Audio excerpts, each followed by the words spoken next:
Merhaba arkadaşlar, bugün sizlerle beraber slime koleksiyonumu inceleyeceğiz. O zaman hadi başlayalım. Bir tane ben şurayı bir boşaltayım.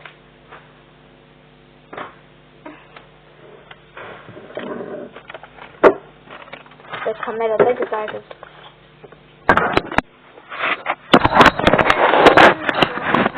Ses gelebilir.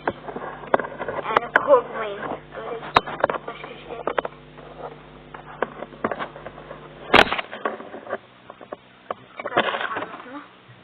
Evet arkadaşlar, başlıyoruz. Hadi başlayalım.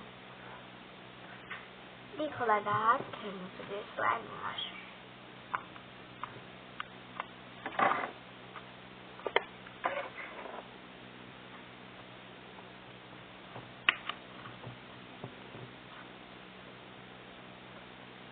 Çok güzel arkadaşlar bu. Ben bunu çok seviyorum.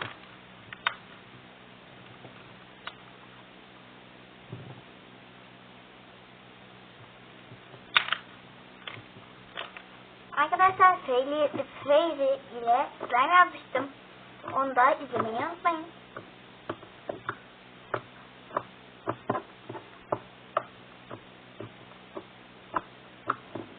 Ses duyulmayabilir arkadaşlar. Küçük olduğu için slime. Ama rengi süper arkadaşlar. Şuraya bakın. Kankanın.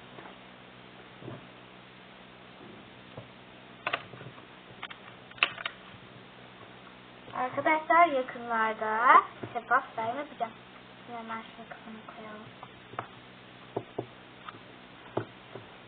Şimdi şöyle bir lastikli slime var. Bunu da çok gösterelim. Bakın. Ben bu lastik slime'ı pek sevmiyorum zaten. Ha arkadaşlar, bu arada bu kırmızı slime'ı rujla renklendirdim.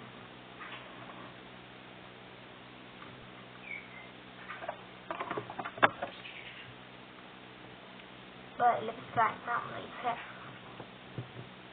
Ama yine güzel yani, tutuyorum. Slime çoğalsın diye. Bunu da koyuyoruz kavuna. Bunu da koyuyoruz. Arkadaşlar bu en sevdiğim Fairy ile yaptığım pullu slime. Yumuşacık arkadaşlar. Pullu slime'lar kötü olur ya. Çok güzel. Derseniz biraz sesini dinleyelim diyeceğim de kuşun muhabbet kuşu olduğu için zaman vermiyor.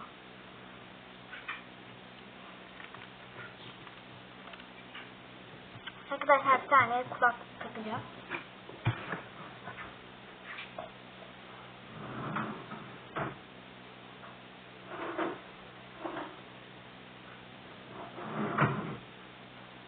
Kulaklığımı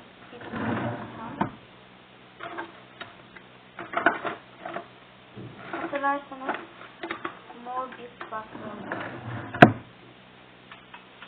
Hemen takıyorum ve sesini çıkartacağım.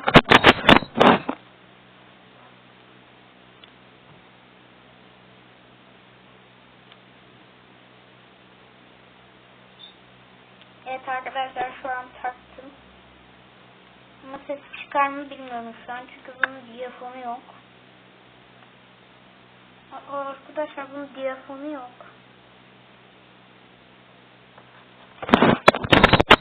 Arkadaşlar diyafonu yok kulaklığımın.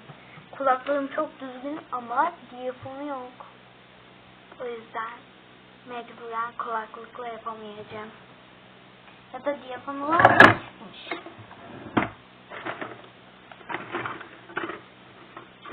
Başka kulaklığım da yok zaten benim arkadaşlar. Maalesef sesini çıkartamayacağım.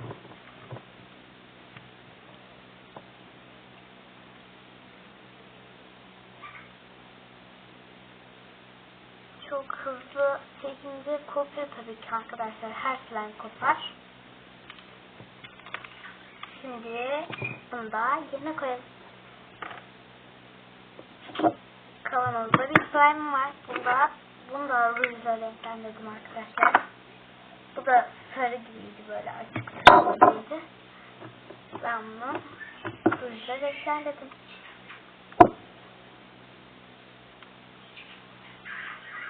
Arkadaşlar bu arada bu aralar hazır slime almayı düşünüyorum.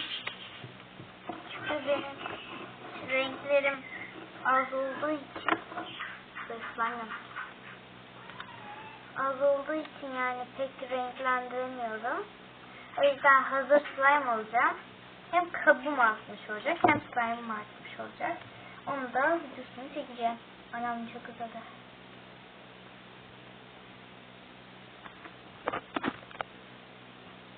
Arkadaşlar kameraya yapışıyor.